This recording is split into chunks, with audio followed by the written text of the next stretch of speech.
detail we'll discuss about what is an object, how to create it, why we need an object in Java. So let's discuss about it in detail. So let's consider an example first. So generally, in general terms, an object is an instance of a class, right? So whatever we write in Java, each and everything we consider as an object. So that's why it is called as an object-oriented programming language, right? So let's understand with a simple example. Let's consider your family as an example. Your family. So your family will be having your mother, your father, your siblings, and you. And these all of your family members would be having the same initial, that is same last name, maybe same mother tongue, same address, right? So these are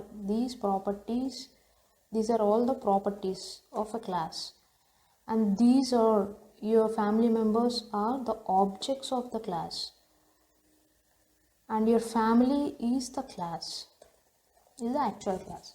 So a class can have a multiple objects, so it is having the three objects, your mother, your father, and you, and all these objects are sharing the same properties: initial, mother name, and address. You would be having your unique characters.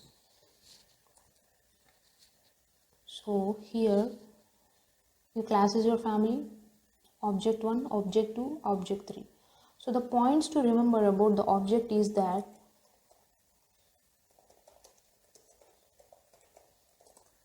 first thing is one class can have multiple objects. So there is no restriction in Java that a class should have a single object. There is no restriction like that. A class can have a multiple objects. Second thing is, using new operator will create an object in Java. So the syntax for creating an object is class name, object name. So here the object name is a user defined one. So whatever you want to give as an object, and you can give. Using new is an operator, and here we will give a class name with default constructor. So what is default constructor?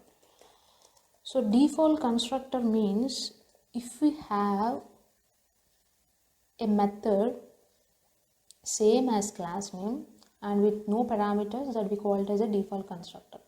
Third thing is when we create an object for a class, it will allocate a space in heap memory. And the other thing is, using dot operator, the point operator, you can access data members of the class using the object. So let's create an class in that. So we have created a project called sample. So we'll create a class, I'm giving it as an all-in-one. So I need public static void main statement. So here we go. So let's create a two methods in all-in-one class. Public void show. So here I will print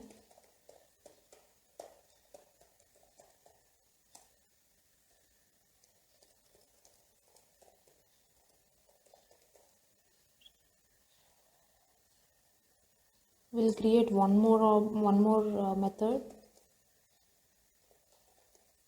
I'm giving it as a void, so I will not return anything. So display.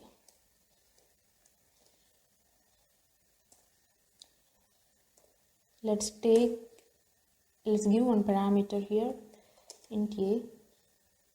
So whatever the input the user will give, I'm gonna print the same.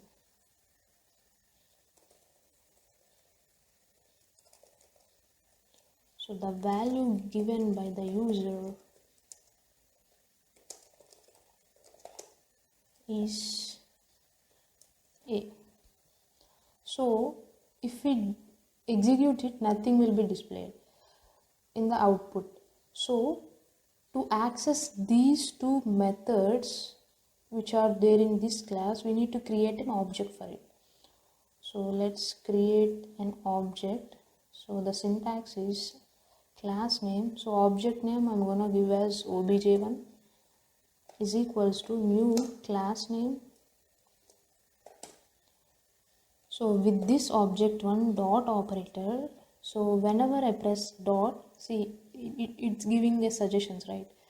Display, I'm gonna give 5,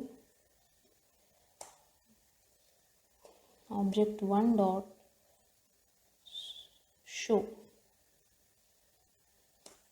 So it should print this statement first and then this statement. So let's see.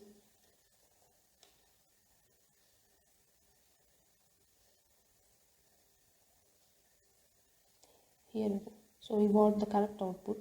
We have created only one object for the class. Let's create one more object.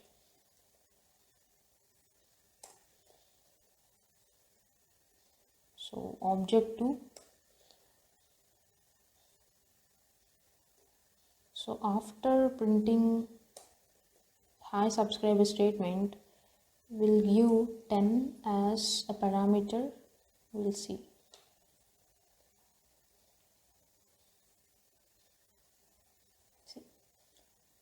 Three statements it was printed in the output. So here we have created an object, multiple objects, and accessed the data members of the class.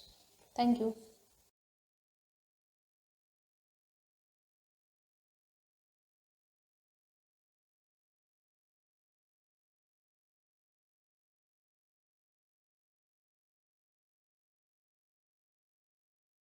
If you like the video, please click on the like button, write a comment, and subscribe to my channel.